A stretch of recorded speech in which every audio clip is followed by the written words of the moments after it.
Dear listeners, welcome to this special episode of Eat the Storms, a podcast for Palestine. While normally the podcast is free to listen to, this, however, is a unique fundraising episode, and all we raise will go to Children Not Numbers. Their mission is to provide immediate support and long-term rehabilitation for children affected by conflicts and in poverty, ensuring they have access to medical care, education, and advocacy they deserve.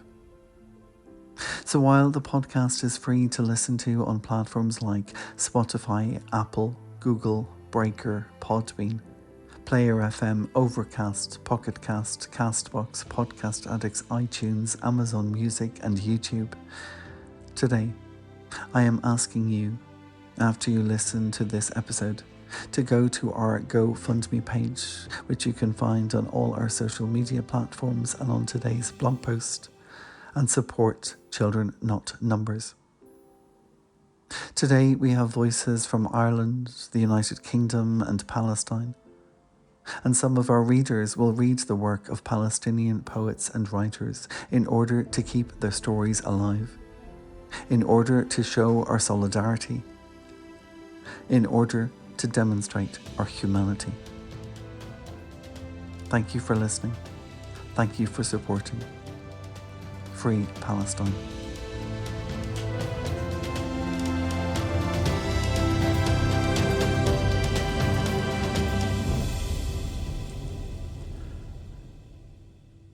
When asked what it meant to be Palestinian, Mourid Barghouti, poet and memorialist, who was exiled from his West Bank home for 30 years after the Six-Day War in 1967, said, "It means a loss of meanings, starting with a loss of a meaning of Palestine, the loss of homeland, the loss of independence, the loss of identity, the loss of geography, and the disappearance from history.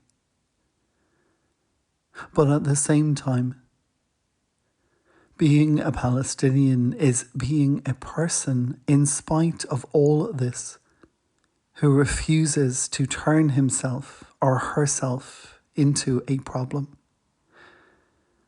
We are not a problem. We have problems. But when we are treated as a problem, this is the real tragedy. We have a problem, but we are not the problem."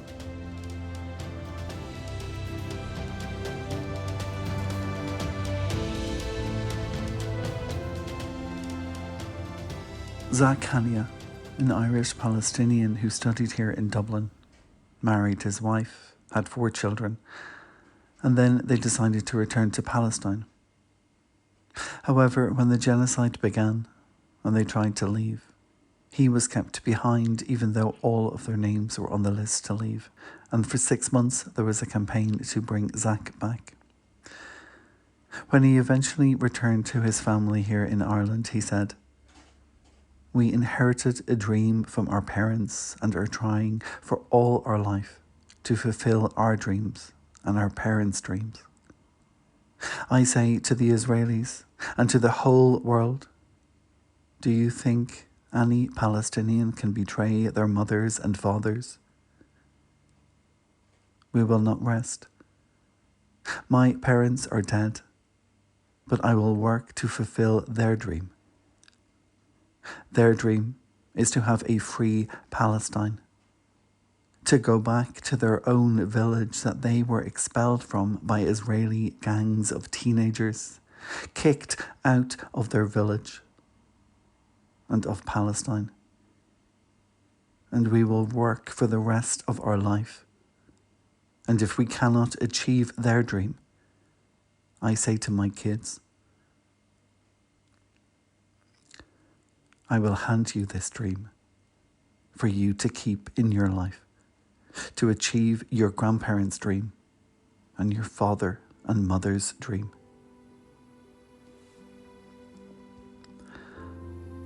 Zach's wife Batul, will join us today to share her story.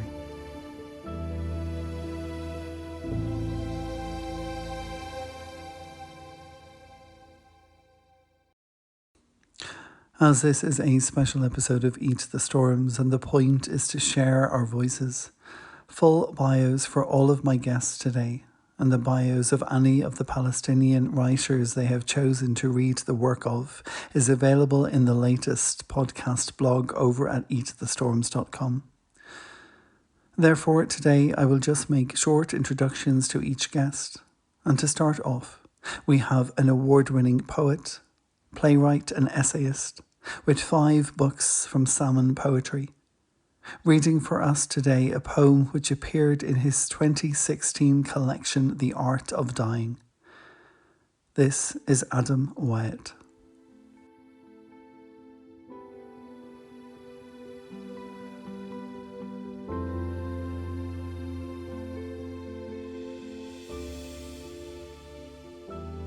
This poem is called Operation Cleansing the Leaven. Cleansing the leaven refers to the Jewish religious practice of eliminating all traces of bread or flour from people's homes on the eve of Passover. The term Operation Cleansing the Leaven is the name given for the 1948 campaign, which saw 1 million Palestinians killed or displaced. And just before this poem, there's a quote from the great playwright Harold Pinter, where he says, "The desperate plight of the Palestinian people, the central factor of world unrest." Operation Cleansing the Leaven.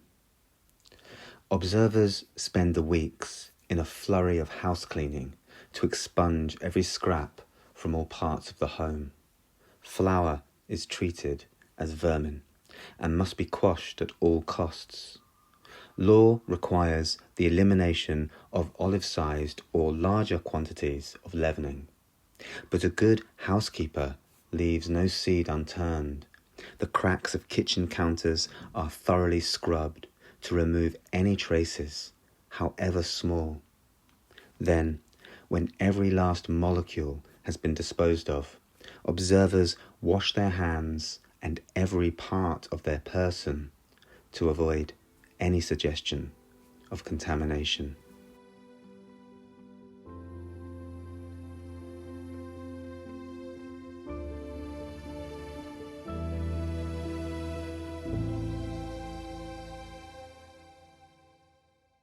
My next guest is a poet, photographer, activist, and a member of the Ireland-Palestine Solidarity Campaign.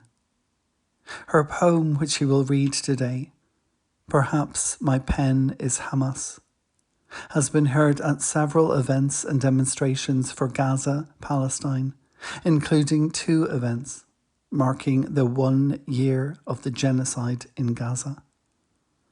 This is Anya Hayden.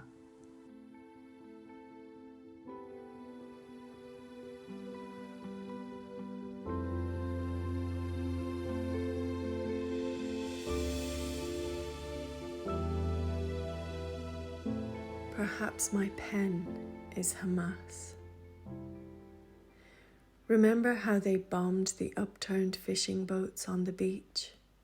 Fishermen's boats, not threatening anyone but a means of keeping some families alive. Was Hamas napping under the upturned boats? Perhaps the boats themselves were Hamas. Remember how they blew up all the universities, burned the libraries? Was Hamas lurking in the books? Remember how hospital after hospital they attacked? A red line, a war crime, how they shot and killed doctors, nurses, patients, abducted hundreds more, tortured and raped them. Hamas, Hamas, Hamas. Remember how they left all those ICU babies to die? Remember? And how they shot Miss Alem Farah in the street, tiny Miss Alem, 84 years old, beloved music teacher of Gaza, sniped, left to slowly die on the road. Was she hiding Hamas in her beloved accordion? or in the songs she taught the children of Gaza. Remember 4-year-old Faisal who watched them shoot his parents, shoot his pregnant mother in the stomach. Yes, even babies in the womb are terrorists, they say. Remember how America, Germany, France, and the UK kept sending the weapons no matter what horror was committed, what red line crossed, no matter how many children were slaughtered, no matter how much the world screamed. Remember? Don't ever forget. Remember how they terrorized everyone to Rafah and called it the safe zone, then dropped bombs on families in tents. 2,000-pound American bombs, burning them alive in Rafah, in Al-Mawasi, at Al-Aqsa Hospital, in tents, in schools, at play, at prayer, in the night, in fretful sleep. Remember, don't ever, ever forget. It was never about Hamas. A year on, my neighbour says his head feels broken. His little boy, too young to fully know, won't go near McDonald's ever again, drink Fanta or Coca-Cola, wiser than many. We're still on the street in our thousands, hearts broken but full of love, full of rage and resistance. We see our Palestinian sisters and brothers that I'm so proud to know, their warm smiles, their grace, their gratitude. I'm so ashamed, I don't know what to say. And they remind us, these beautiful, proud, gentle people, every day why we must keep on, carry their voices, their pain, their cause, a cause we know well. Zionism will fall. Zionism is mid-fall. Remember, we are the many, they are the few. We are the many, and we will see this through till, as the Bible says, the land will vomit them out. The land will vomit them out. The land that knows its people will vomit them out.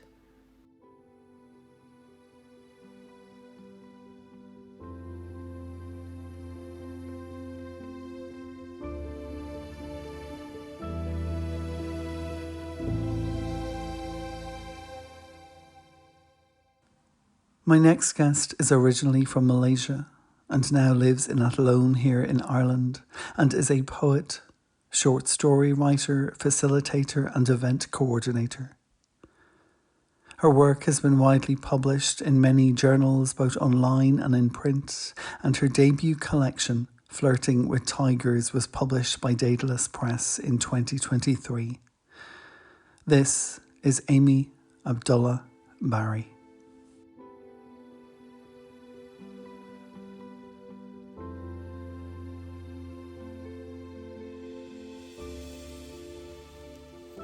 This is Amy Abdullah Barry reading A Mouthful of Stones. A mouthful of stones. I never thought I would see dessert that way. To me, crumble was merely crumble. A great hurdle of apple and cinnamon, biscuit cascading to the swirl of my spoon. News hour. Gaza fixed into an eerie moonscape. Smoke rises from piles of debris, bricks and concrete dust where homes were used to be. Dusty people shouting for help, blood like irrevocable stains on their skin. The camera closes in on an old lady, frail as an autumn leaf. She cries, "I'm alive, Alhamdulillah." I couldn't breathe. My mouth was full of stones. Everything is gone. I look up from my dish and see our pristine festive plates. Our shiny photos and all the spoils of a life leave at relative ease. The last spoonful succumbs to my gentle nudging. The old lady's home is crumbling, just like my favorite dessert. Wish I might never enjoy again.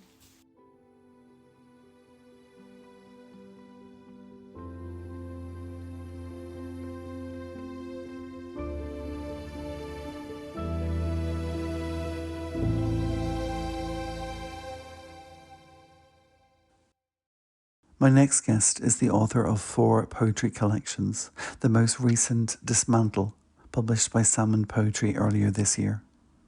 She is the current poet in residence at Poetry Ireland. Today, Anne Tanham will read a poem by Hiba Abu Nada, translated by Huda Fakhruddin. Hiba was a Palestinian poet, novelist and educator. Her novel Oxygen is Not for the Dead won the 2nd place in the Sarja Award for Arab Creativity in 2017. She was killed in her home in the Gaza Strip by an Israeli airstrike on the 20th of October 2023 at the age of 32.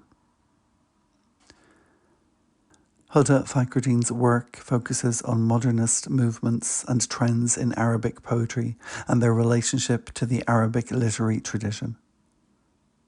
Her translations of Arabic poems have appeared in journals and books around the world. This is Anne Tanham.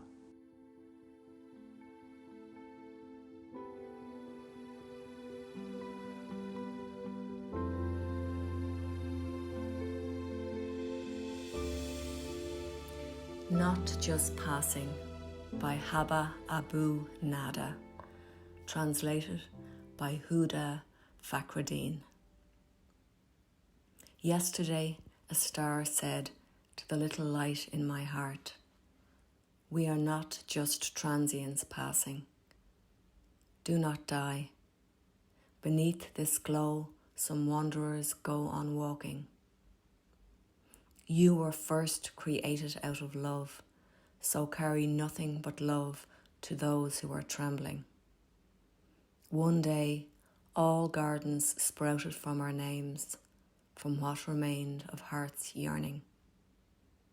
And since it came of age, this ancient language has taught us how to heal others with our longing, how to be a heavenly scent, to relax their tightening lungs, a welcome sigh, a gasp of oxygen. Softly, we pass over wounds like purposeful gauze, a hint of relief, an aspirin. Oh, little light in me, don't die, even if all the galaxies of the world close in. Oh, little light in me, say, enter my heart in peace. All of you, come in.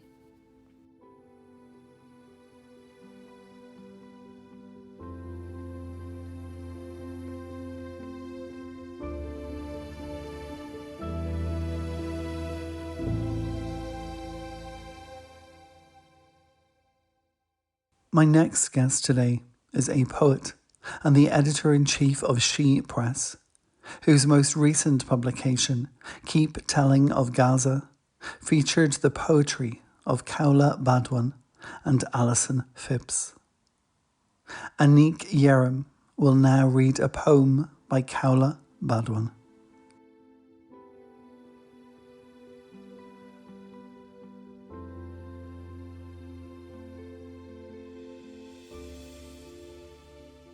Hi, this is Anik Yerem, and I'm reading a poem by Kaula Badwan today from a collection published by She Press in November this year. It's a book of call and response poems by Kaula Badwan and Alison Phipps about the ongoing genocide in Gaza, called Keep Telling of Gaza. This poem is called Your Silence is a Curse.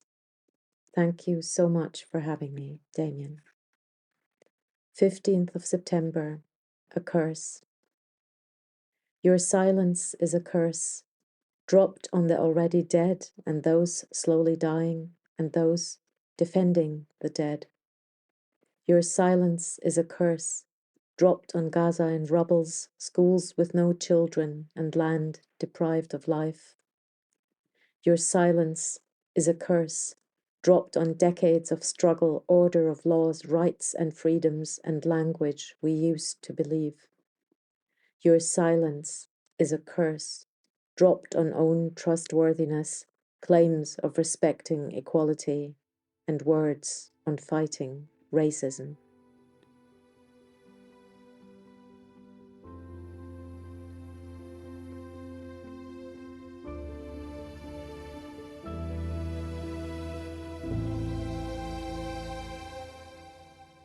My next guest today is Batul Hania, who is going to read her poem about her niece, Sausan, 3 years younger than her, who she considered her sister. When they had to escape North Gaza to the south, to get to the border, the night they chose to leave, her niece, sheltering in a house of relatives, was killed by an airstrike. Sausan and her husband and their kids and 30 people of her husband's family were killed. Their bones are still lying under the rubble. Full of grief and guilt, Batul knew she had to leave, move on and leave everyone else behind. As I mentioned earlier, when they tried to leave the genocide to come back to their life in Ireland, Batul's husband Zach was kept, and they campaigned for 6 months to bring him home. This is Batul Hania.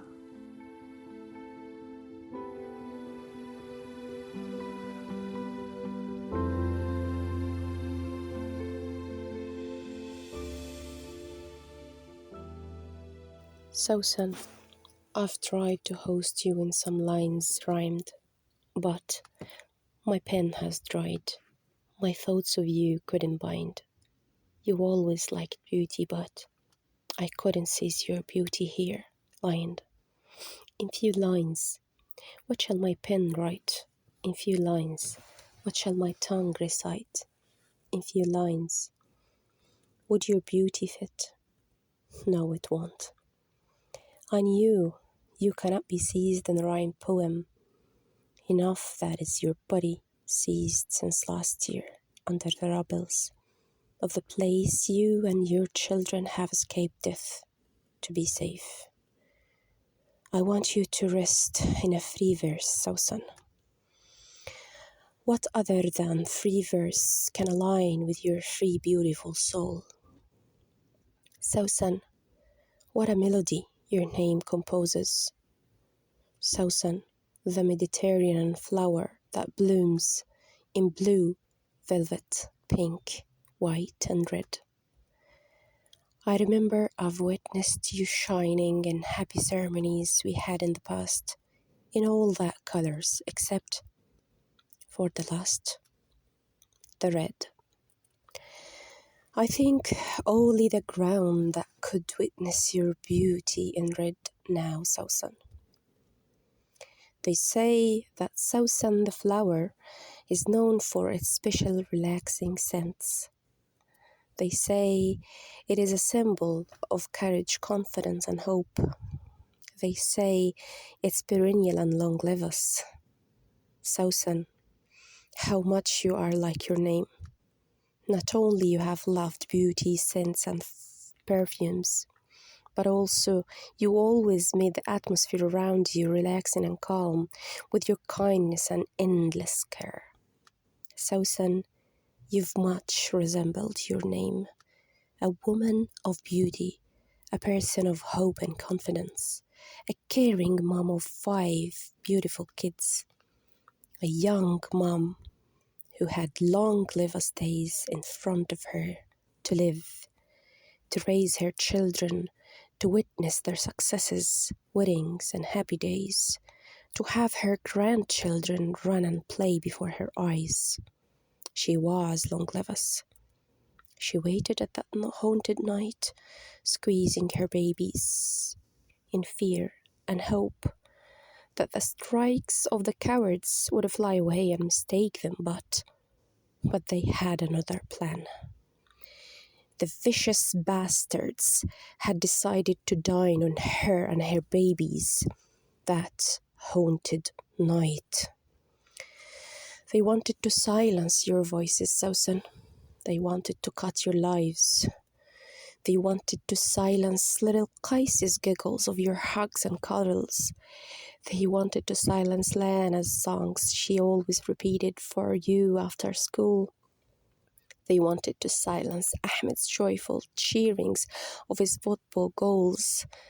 They wanted to silence Sama's and Hala's innocent arguments about who's going to sit beside Omar, their dad, at dinner time.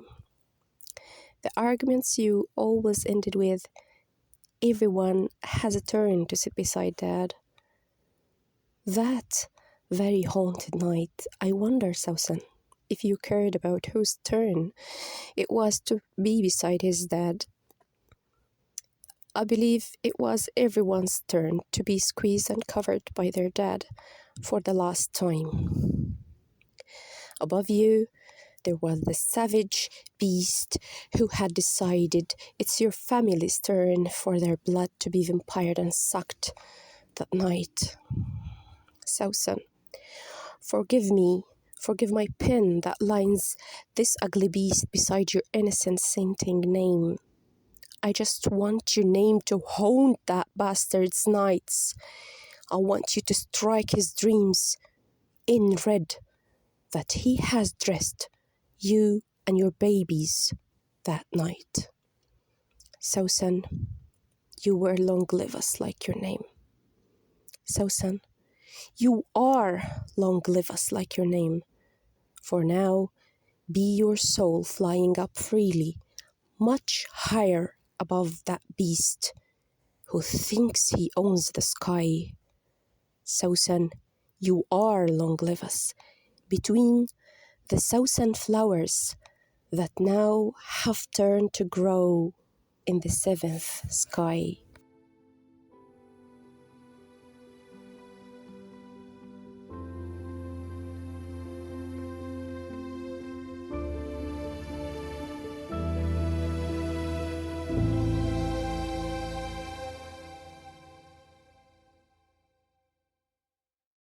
Next today on this special episode of Eat the Storms, we have the author of 7 books, a postdoctoral fellow of UCD Poetry Ireland, an award-winning children's writer and songwriter.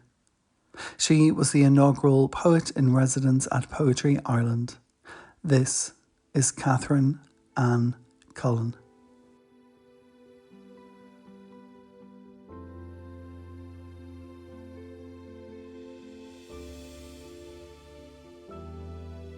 Hello, this is Catherine Ann Cullen reading for A Free Palestine, and this poem is called Paper Boats. I fold my poems into boats to hazard your shore, an origami flotilla bobbing towards the occupation. Between the white creases, some words are legible: resistance on the sail, defiance on the flag. And when the gunships spot the word freedom rushing the coast, their shells will rupture my fleet. The boats will sink and then rise, or erupt skywards and then fall, scattering rags of verse across the water. But I've folded some so artfully that their blind sides might float past security. Perhaps one will beach where children have played, and you will spread it like a map in your hands, and know that someone whose rage is not brave will fold poems into boats to open on your sands, till on every shore are hands folding boats, and your waters are white with fleets of our hopes.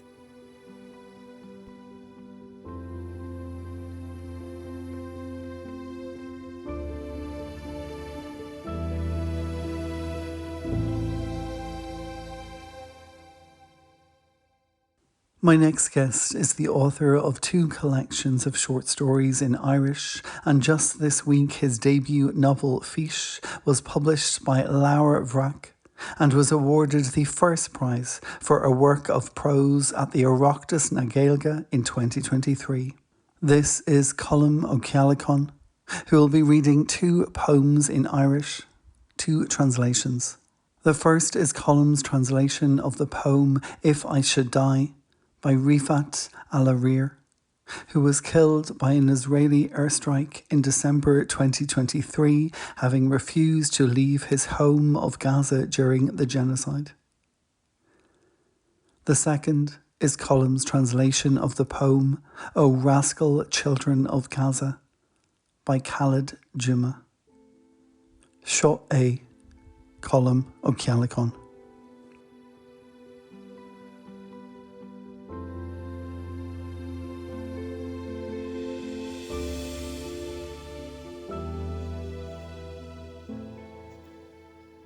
Má sé an bás is dándam, Rifat Al-Arir. Má sé an bás is dándam, cagtus am reachtant, le me scéal a reic, le me rudaí a díal. Ceannig roi'n déadig agus téada, bíoch siad bán, bíoch erbal fada ortha. Chun go bhfeicech páiste á dégin in Gaza, as é gaur gydrón a bhlachas, ag fehefar a iad a dimig in a bhlaire. Gan sláán fáca ige a géine, go fiú ige féin. Chun go bhfeicech a dearm an páiste seo, an etlóg a dhéantú dom, agus íar following. Chun go geapach sé ar feadh seala gurb aingil a tháinig, is an gráil in a ais. Má sé an bás is dándam, go meireadh sé an dóchas leis, go raibh scéal le reiceige.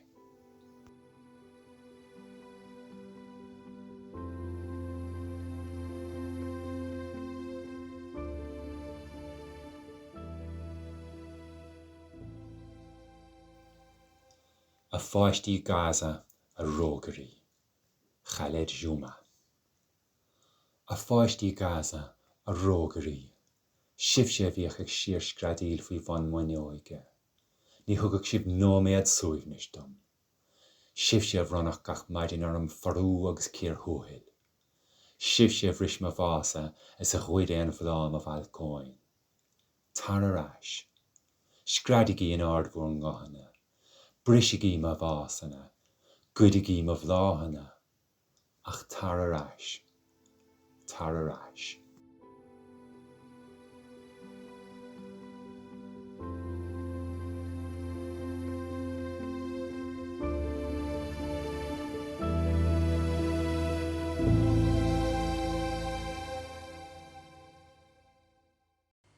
It's time for me to share a poem with you now, and I've decided to share a poem of mine that was recently published in the 3rd and final issue of Anatul, the beautiful Irish journal. This is called A Moment Outside It All.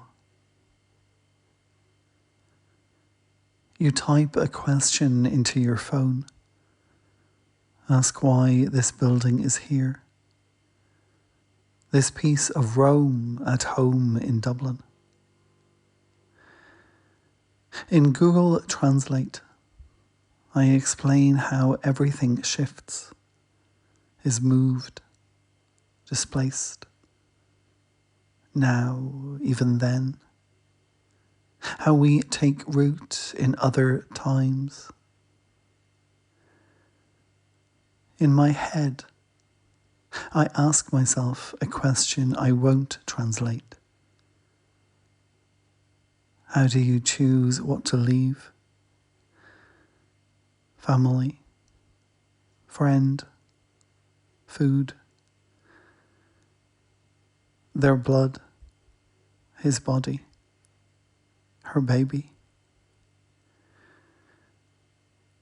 Inside, dust orbits around you, considers settling on your hair, notices all you're already carrying, resists, settles by the windowsill. You type into your phone and a voice not human that cannot feel, break, lose, kill.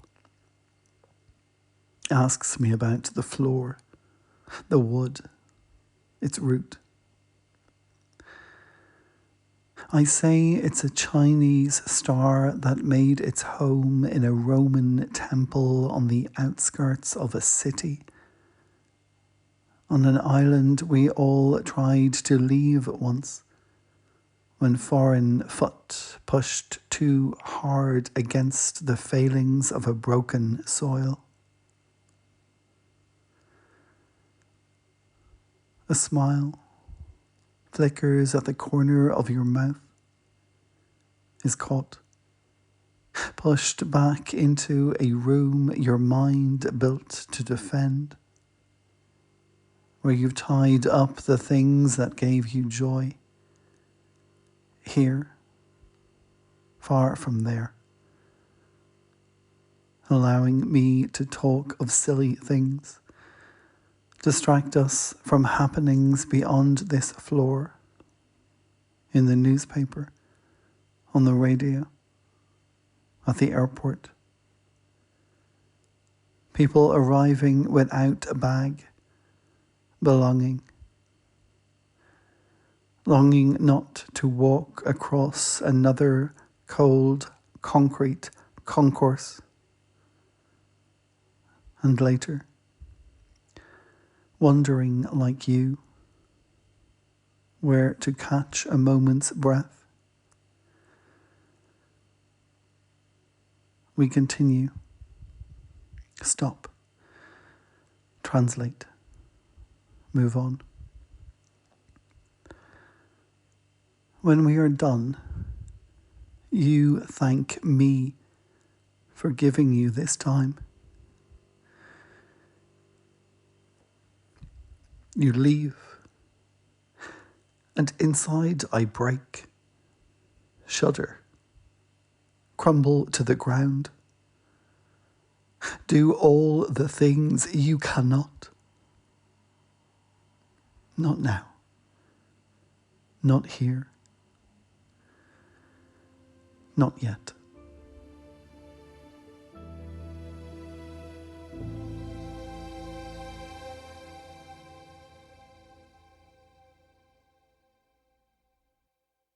My next guest is an award-winning bilingual poet and children's author from Cork in Ireland, with 3 collections of poetry published by Cushkim. Her children's novel Black Gables was published earlier this year. Today, reading her own poem, Giarkal Gaza, Little Girl of Gaza, published in Core for their special issue on the war in October 2024, and also a translation of Marwan Makrul's poem, The Train to Tel Aviv, the English translation by Raphael Cohn. Marwan said, "In order for me to write poetry that isn't political, I must listen to the birds. And in order to hear the birds, the warplanes must be silent." My next guest is Eilish Carcion.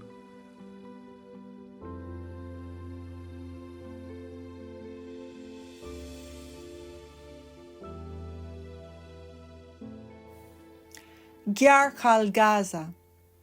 Tá Colleen beag bídeach ag tochtail gol sa bhatharach in Al-Maghazi, a súda cho down le canóna an ór, a crackan cho bán le banya, a dlíthe cho dubh le gline ópalach. Crihann si a lábha a naun is a naul go fiocfar ag lorug cúnamh, ach rihan na slúite harstí le fuadar is dihanas. Únsaí eile is tá si slugha faoin smúdar, gan anam gan eilecha, mar bhábóg bhrista. Little girl of Gaza.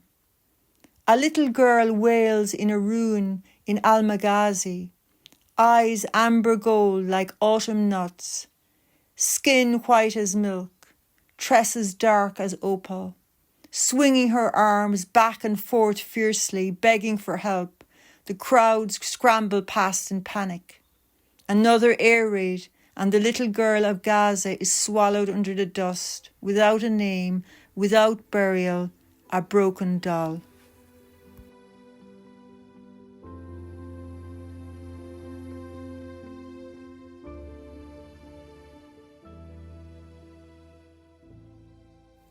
An trein go Tel Aviv. An trein go Tel Aviv a chonach an van, rúiseach go smir, Moscow faoin na Gaza, gasúr ina teanta as an man irthir de réir chuma. Sa choráis de céine an trein go Tel Aviv, bhí tópach ag sá is ag sacha a thuúlas na passionéirí, gur éirigh sé céasta, is dar amach an inneog chráidbhile Arabach scrista nar chur ach masmas Sa choráis de céine an trein go Tel Aviv, bhí an bhirrta cosite go bríomhar an na múl, I briá túil agus an tefach, a bhleach go dtí an bhunarcha, an bata agus an bóthir tucha dó hana.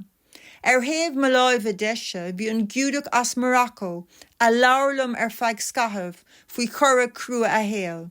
Ach a luha agus a dahan sé mo chanúint, thug sé drum láimhe dom is thosaigh ag cabarocht leis an duine a thaobh jazz. Thuirling mé faoi dhearra ag an géad stáisiún eile, mar bhí clásúr an nán, a churas pár an trein go Tel Aviv. On the Tel Aviv train. On the train to Tel Aviv, I saw her, a Russian signifying the essence of mint. She had all of Moscow in her hand and a child who seemed Middle Eastern. In the same carriage, an Ethiopian stared at the faces of the passengers, stared until he grew bored of them, then looked out of the window at a ruined Arab village that held no interest. A worker and recent immigrant sat lively, since he would shortly get off the train for his shift at a factory that had just laid him off. To my right sat a Jew from Morocco who told me his woes until he twigged to my accent. He kept on talking, but with the person to his right. I got off at the next station because the poem terminated.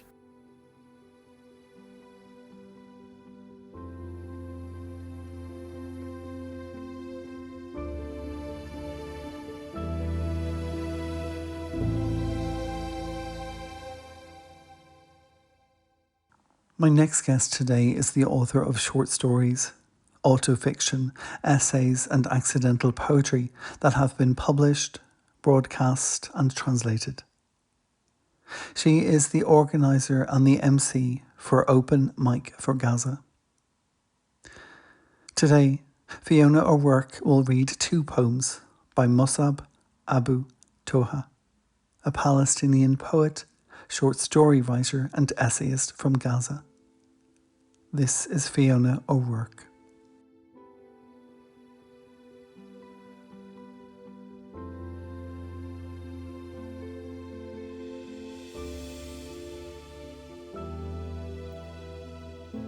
Thanks to Damien Donnelly for this opportunity to read for Podcasts for Palestine.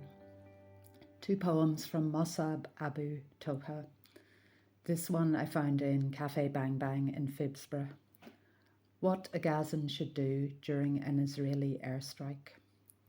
Turn off the lights in every room. Sit in the inner hallway of the house, away from the windows. Stay away from the stove. Stop thinking about making black tea. Have a bottle of water nearby, big enough to cool down children's fear.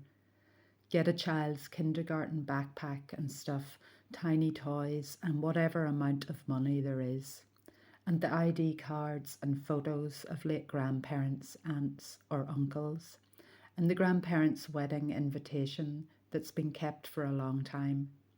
And if you are a farmer, you should put some strawberry seeds in one pocket and some soil from the balcony flower pot in the other, and hold on tight to whatever number there was on the cake from the last birthday.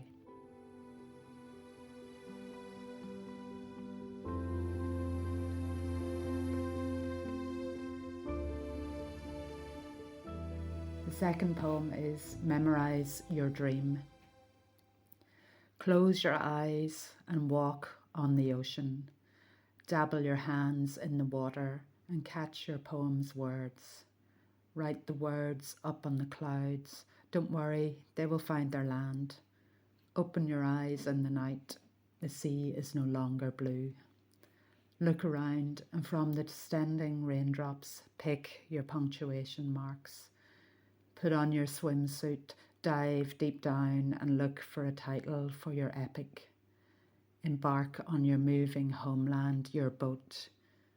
Go to your bed and in your sleep, begin to memorize your dream. Free Palestine.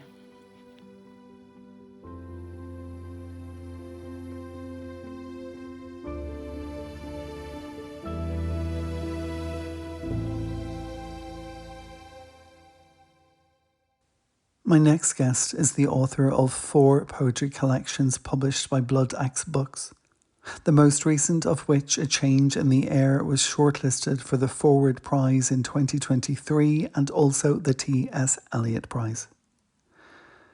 Jane Clark will join us today to read a poem by the late Mahmoud Darwish, translated by Fadi Judah.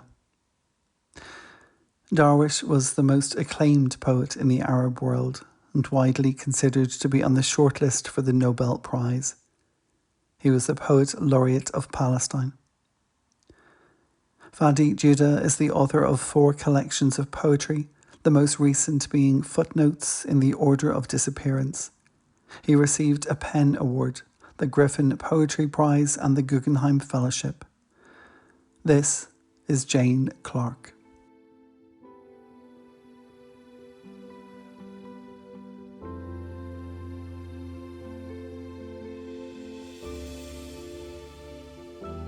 My name is Jane Clark, and I'd like to read a poem by the late great Palestinian poet Mahmoud Darwish. And this poem is translated from the Arabic by Fadi Judah. And we love life. And we love life if we find a way to it. We dance in between martyrs and raise a minaret for violet or palm trees. We love life if we find a way to it, and we steal from the silkworm a thread to build a sky and fence in this departure. We open the garden gate for the jasmine to go out as a beautiful day on the streets. We love life if we find a way to it, and we plant where we settle some fast-growing plants and harvest the dead. We play the flute like the colour of the far away, sketch over the dirt corridor a nay. We write our names one stone at a time. O lightning, make the night a bit clearer. We love life if we find a way to it.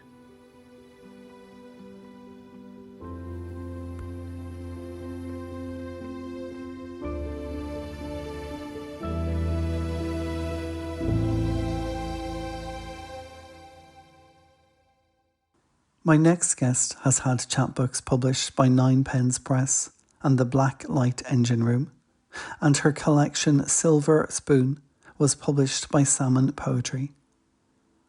The editor of Drunk Muse Press, this is Jessamine O'Connor.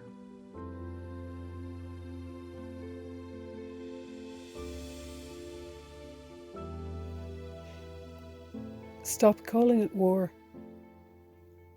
When the sky swarms with machines and every place you go to escape explodes, when piece after piece you lose all of what makes you yourself, starting with home, it's not war. When you're told to run, so you run, bringing only the most treasured of things, but you're running in circles and dropping the cat, baby photos, wedding rings, parents, and their last parched blessings. It's not war. When you stop running only when the small arm you've been dragging up mountains of rubble, down through pits of smoke, just to end up back again where you began. When that hand you've been holding so fiercely grows cold, and the arm just dangles with no child left behind it, it's not war. When a confetti of words falls, says to keep moving, but there's nowhere to move to. So you sit down there in the dust of your city's bones, knowing there was never meant to be any solution, and every person you knew and loved and grew up with would be ground down like eggshells for their freshly sown fields. It's not war.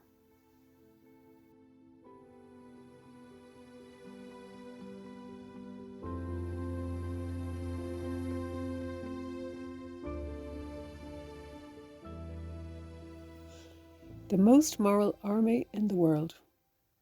Today I watched a man rolled casually off a roof by the boot of a uniformed soldier who nudges him over and over like this man is some object he's found. His friends look on while he shoves with his foot until the slack body flops, bends back and drops. The soldiers amble off, disinterested in the fall or its impact. But in a minute they return. This time they're swinging a second man, like a black hammock. 1, 2, and he's clear. Slumped down the side of this building we're watching. Then a third, kicked, hit and thrown from the same roof, and judging by the energy invested, it looks to me like he's alive, or was. I can watch this from several angles, so it's not difficult to judge, though some papers say these soldiers were acting uncharacteristically. Their army is investigating as if this is not policy. So the bulldozer waiting underneath to bury the evidence must have been circumstantial. But anyone with eyes can see an endless skyline of roofs just like these.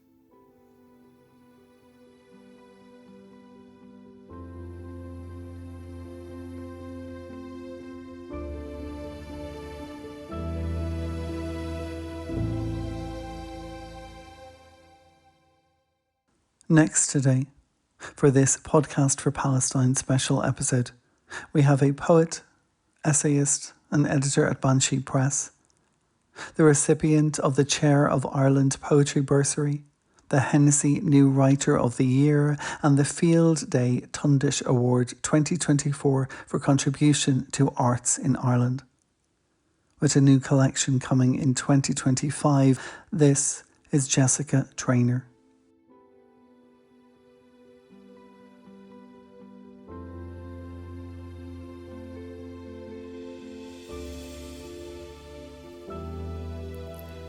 My name's Jessica Traynor, and I'm going to read a poem that I wrote late last year, early in the genocide, when I think many of us couldn't imagine the scale of the slaughter and how long it would continue. During the genocide. During the genocide, I am a bad, impatient mother. I shout at my kids and push them away because every night I dream I'm in a school where the soldiers have come to kill the children. I ask them two things: to wait until I have them all in my arms and to kill them before me so they won't be left alone. It helps me to feel numb, like when as a child I'd swim in the North Sea and the heat in my blood would fizzle out until I couldn't feel my arms and legs, small soul bobbing in space.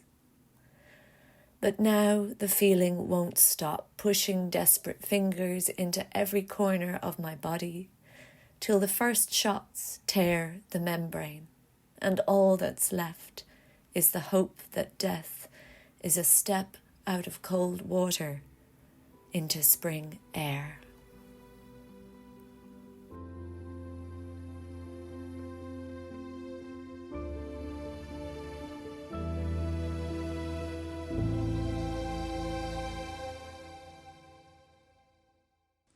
Joining us now, we have a queer, disabled writer from London, the author of 4 solo pamphlets and 2 collaborations. Their work explores the theme of gender, sexuality, trauma, and climate crisis. J.P. Seawright will also be reading a poem by Musab Abu Toha, whose debut book of poetry, Things You May Find Hidden in My Ear, won the Palestine Book Award and the American Book Award. This is J.P. Seawright.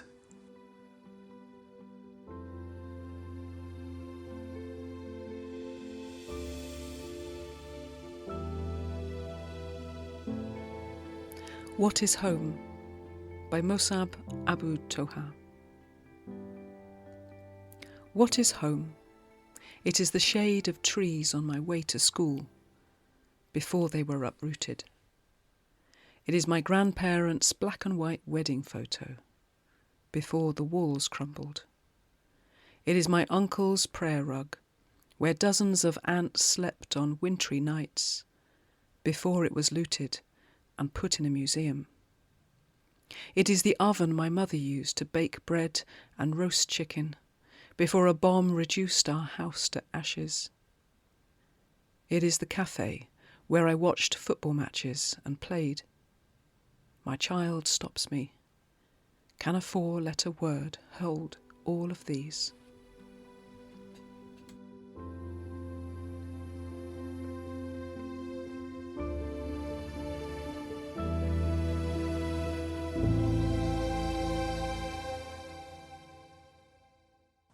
Joining us now is a writer and human rights activist from Glasgow, the author of 2 novels and most recently a collection of flash fiction called It Doesn't Matter When. Joining us today to continue demonstrating her solidarity with the Palestinian people, this is Lizzie Eldridge.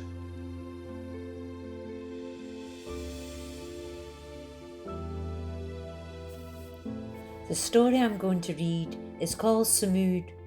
It's an Arabic word meaning resilience, and the Palestinian people have this in abundance. My story was first published in Valiant Scribe, issue 5, winter 2024, with the subtitle, We Are Resilient. Sumud.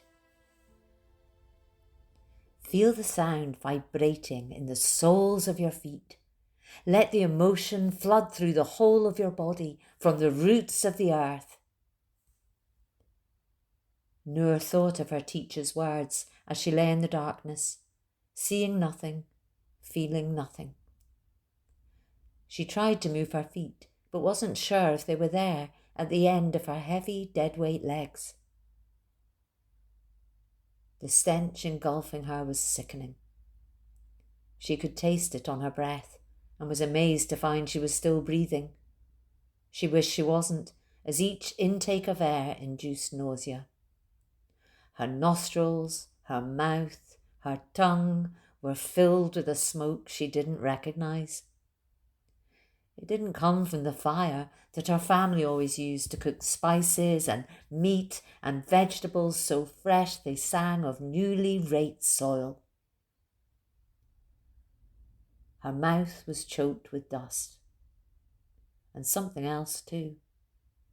After lying motionless for what seemed forever, she realised what it was that swam poisonous through her bloodstream.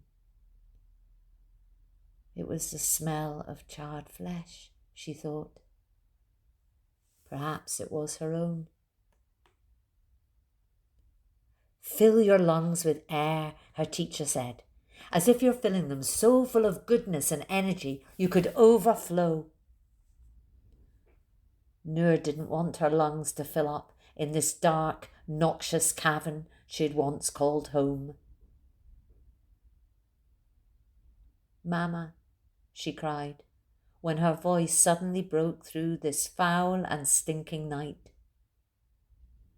Mama, she cried. The silence hung stagnant. Noor breathed despite herself. She didn't know if her eyes were open or closed.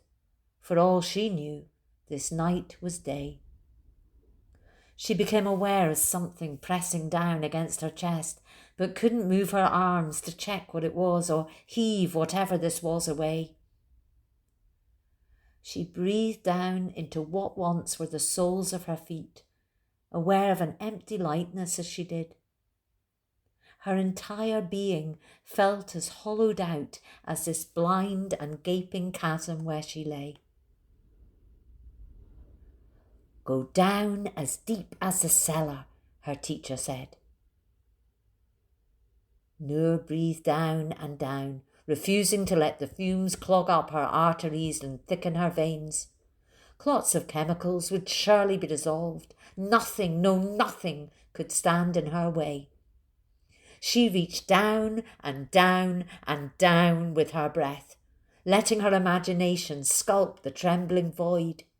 This spirit, this will, travelled up, up, up, shaking the life out of horror and claiming victory in joy.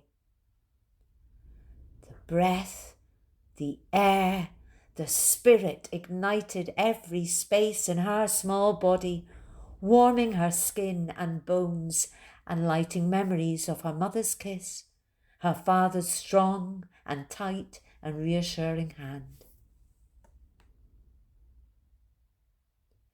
You are not alone, she heard the voice say. You are not alone. A surge of defiance made her stomach swell, her ribcage wide as the sea, her heart pulsing as the impulse to refuse all grotesque attacks on beauty rose through her chest and her neck and flooded this blood-stained abyss with a clear, sustained, ethereal harmony that only Noor, small, tiny Noor, could sing.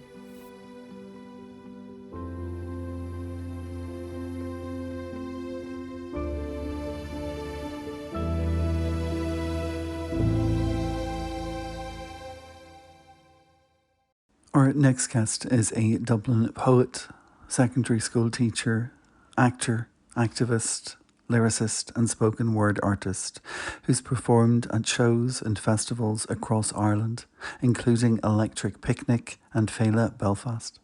Today he's going to perform his poem He Wishes for the Sea, which was turned into a short film by Dylan Wright, and you can watch this on Instagram as part of Dulu Fortchik, the Irish word for solidarity. With He Wishes for the Sea, this is Mikey Cullen.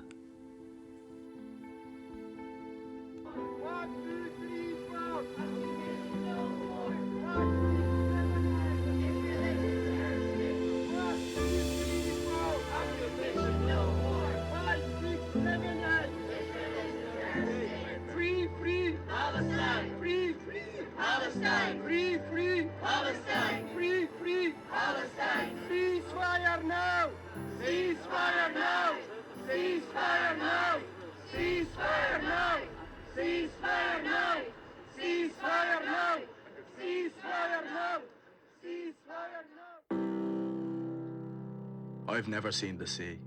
Why wouldn't I fight? Dressed in imposing head-to-toe black, his people swarm around him, shoulders back, a rifle slung across his torso.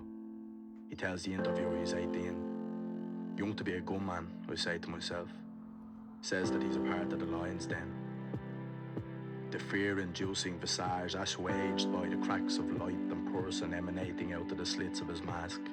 His warm and welcoming brown eyes, shielded by a steely resolve and resolution, in place of where teenage insecurities, doubts and fears should shine through. His voice is laden with conviction, but breaks and vulnerable when he laments. I've never seen the sea. Why wouldn't I fight?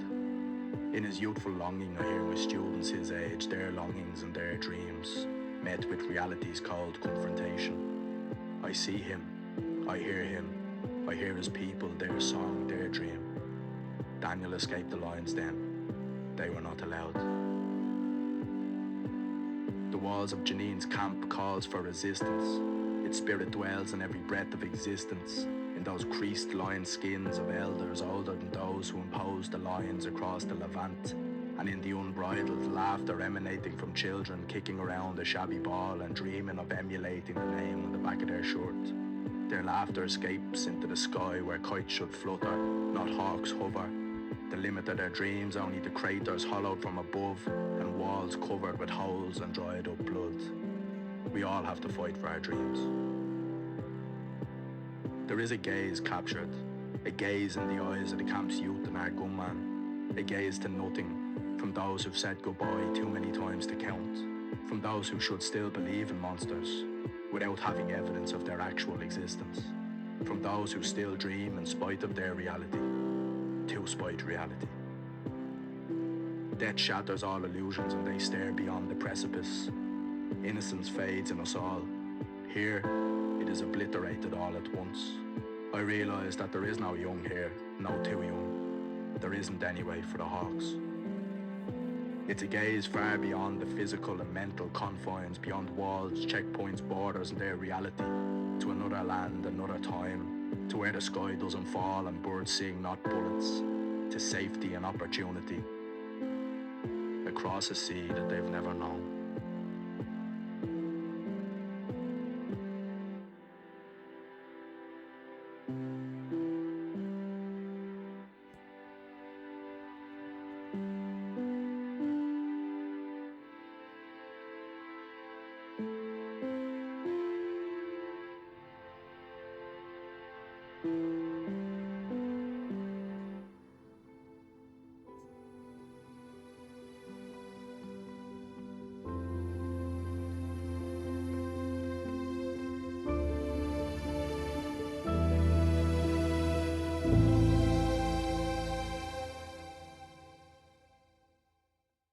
My next guest is a poet, pacifist, the commissioning editor at Skeen Press, poetry editor at Fallow Media, and contributing editor to The Stinging Fly. Today, Nidhi Zak Arya Eep will read a poem by Fadi Judah, who, as I mentioned earlier, is the author of 4 collections of poetry and the winner of the Yale Series of Younger Poets competition in 2007, and has also been the recipient of a PEN Award, the Griffin Poetry Prize and the Guggenheim Fellowship. He currently lives in Houston. This is Nidhi Zak Arya Eep, reading a poem by Fadi Judah. Mimesis by Fadi Judah. My daughter wouldn't hurt a spider that had nested between her bicycle handles. For 2 weeks she waited until it left of its own accord. If you tear down the web, I said, it will simply know this isn't a place to call home, and you'd get to go biking.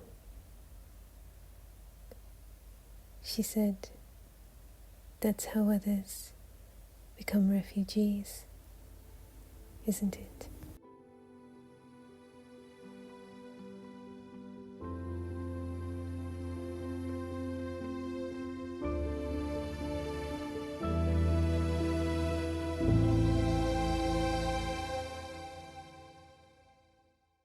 My next guest is a poet, memoirist, novelist and literary critic, the author of the poetry collection Tongues of Fire and Rapture's Road, the memoir All Down Darkness Wide, 3,000 Kisses, Tales of Queer Love from the Ancient World, and his debut novel, Open Heaven, will be published in spring 2025. Sean Hewitt, the Assistant Professor of Literary Practice in Trinity College, today will read for us a poem by Palestinian poet Mourid Barghouti, the beloved poet, performer and public speaker who was unable to return to his home in Palestine for 30 years after the Six-Day War. This is Sean Hewitt.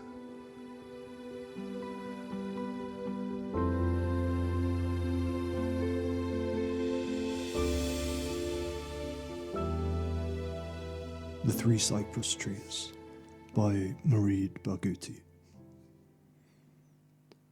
Transparent and frail, like the slumber of woodcutters, serene, foreshadowing things to come, the morning drizzle does not conceal these three cypresses on the slope.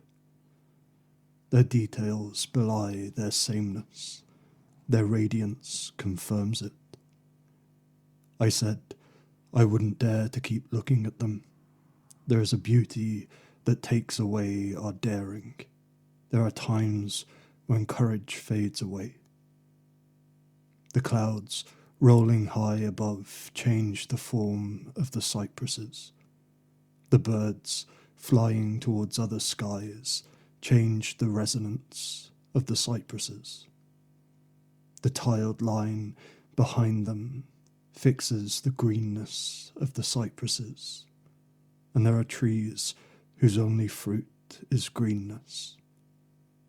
Yesterday, in my sudden cheerfulness, I saw their immortality. Today, in my sudden sorrow, I saw the axe.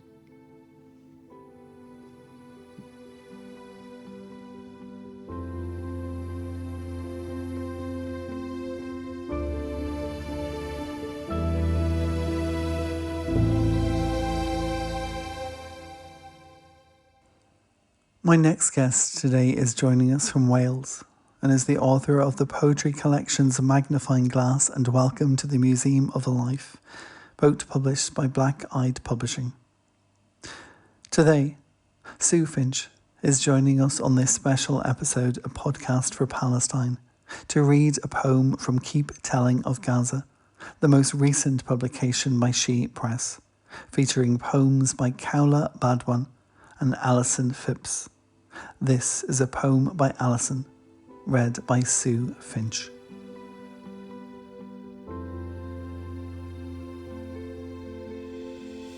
This is from Keep Telling of Gaza. Its title is 14th July. She is missing. He is missing.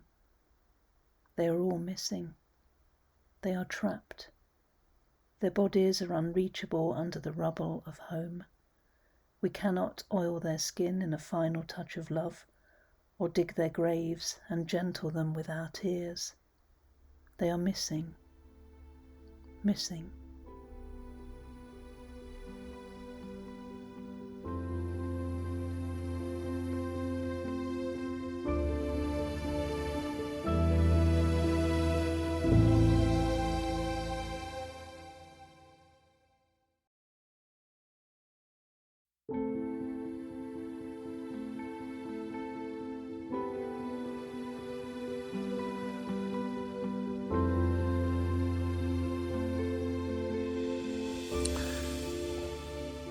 Dear listeners, we have reached the end of this very special episode, A Podcast for Palestine, a fundraising episode in aid of children, not numbers.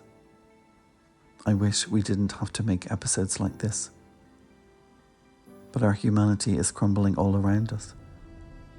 However, even in the darkness, even in despair, if we can come together, unite, share our light, perhaps we can rebuild what is breaking, what has broken.